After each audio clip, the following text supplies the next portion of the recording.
avec le déconfinement progressif, ce sont les relations pastorales qui reprennent doucement. Il y a beaucoup de joie à se retrouver, n'est-ce pas?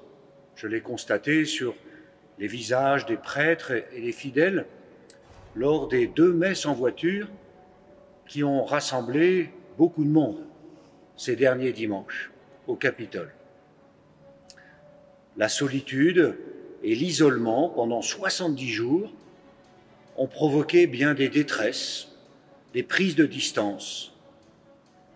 Beaucoup d'initiatives ont permis pourtant de ne pas perdre le lien, mais certains ont décroché. Or, rien ne remplace la rencontre. Alors, avec la prudence requise, nous reprenons la vie communautaire et le chemin de nos célébrations pour exercer notre sacerdoce baptismal.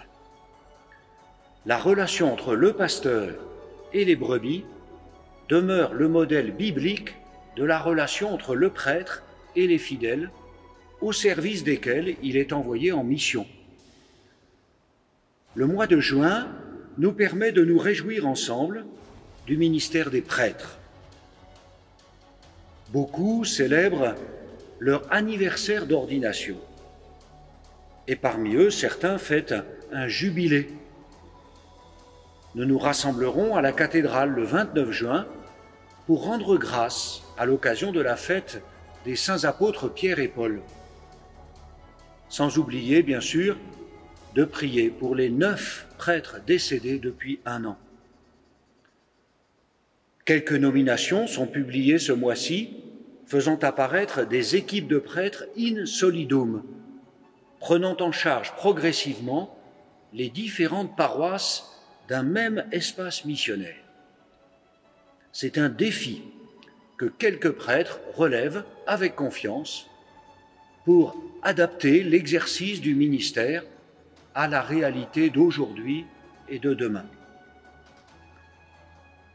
Le diocèse a accueilli récemment un prêtre à la communauté d'Andecy et un diacre d'Autun qui rejoindra les paroisses du Vignoble prochainement.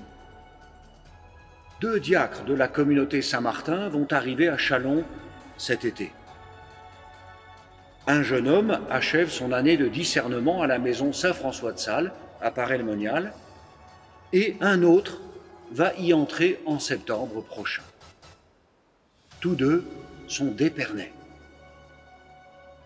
Nous continuons, bien entendu, n'est-ce pas, vous le faites, notre prière pour les vocations chaque premier dimanche en paroisse et chaque premier vendredi à l'Épine.